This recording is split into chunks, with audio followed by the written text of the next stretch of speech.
Točno, bliže nam se Europsko prvenstvo u rukometu. Razgovarali smo s izbornikom Červarom. Idemo prema Splitu. Samo 3 dana ostala su do početka Europskog rukometnog prvenstva. Hrvatska u petak igra protiv Srbije utakmicu prvog kola i odrađuje jedan od posljednjih treninga. Idemo sada zato do Splita. Tamo nas čeka Marko Vargek. Marko, kakve su zadnje informacije iz stožera reprezentacije? Pa Filipe, rekli su mi upravo sad iz stožera da moram poručiti da je sve top, dakle da je sve sjajno. U tijeku je trening reprezentacije ovdje u Spaladium Areni kojeg je Lino Červar zatvorio za javnost nakon 10 minuta. Očito reprezentaciji i Lini treba mir i što manje očiju jer kreće završna priprema za Srbiju koja večeras igra u Murskoj Soboti protiv Slovenije i vjerujem da će Linini suradnici već večeras imati video pripremljen za analizu. Jedan trening je danas na rasporedu. U hotel je danas došao zanimljiv gost, Igor Štimac. Došao je pružiti podršku Lini Červaru i igračima. Nakon što je sjeo sa Štimcem, Lino Červar je sjeo za nas, za RTL.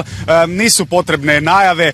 Mago, Diu Mago, 2 zlata s Hrvatskom, svjetsko i olimpijskom, 4 srebra. Ovdje lovi jedino zlato kojemu nedostaje, ono europsko. Evo našeg razgovora. Lino, dobar dan. Sami za sebe kažete da ste perfekcionist, pa onda je moje pitanje je li sve perfektno i onako kako vi želite uoči Velikog petka iz Srbije? Da, to bih htio kod djevica, ali opet želim da imam stvari pod kontrolom jednostavno. Da kao glavni kormilar da znam što se događa, da sve bude ono najboljem redu, da se poslije ne mogu ništa prebaciti, da nisam dobro osmislio i tako. 159 puta vodili ste Hrvatsku. U koji rang bi smjestili ovu protiv Srbije? Nekako privlači, posebno znamo da ne budemo se u povijesti išli, je više od igre, više od lopte. Ja to sasvim razumijem i naravno da hoću da pobjedimo i napravit ćemo sve. Ali opet ne bi smio naše dečke usmjeriti u igri da bude to jedan obračun koji ide izvan sportskih okvira. Osvojili ste 2 zlata, 4 srebra i kada je Slavko Goluža osvajao one sve bronce, nekako nisu adekvatno bile prihvaćene u javnosti, a bile su velike medalje. Kako bi cijenili recimo broncu vi na ovom prvenstvu? Pa čujete, da budem iskren... Niste ju nikad osvojili? Nisam nikada. Poštujem svaku medalju. Da se razumijemo, svaka medalja ima svoju vrijednost, tako i brončana. Međutim, mislim da mi neće neko zamjeriti da hoću najviše. A čujte, a to nije garancija da će tako biti. Ali kako ono često govorim, ako visoko ciljem idem prema mjesecu, ali ako i pogrešim, ostajem među zvijezdama. Sva prvenstva su i sve utakmice su učestala su te natjecanja. Vrlo brzo se događaju. Vidiš, mi svaki sjećanj moramo se dati na provjeru. Što vrlo u kojem području života tako učestalo moraš pokazivati da li vrijediš ili ne vrijediš. A znaš kako kod nas ide? Ako pobjediš si dobar, ako izgubiš si loš. Dakle, kod nas je iznimno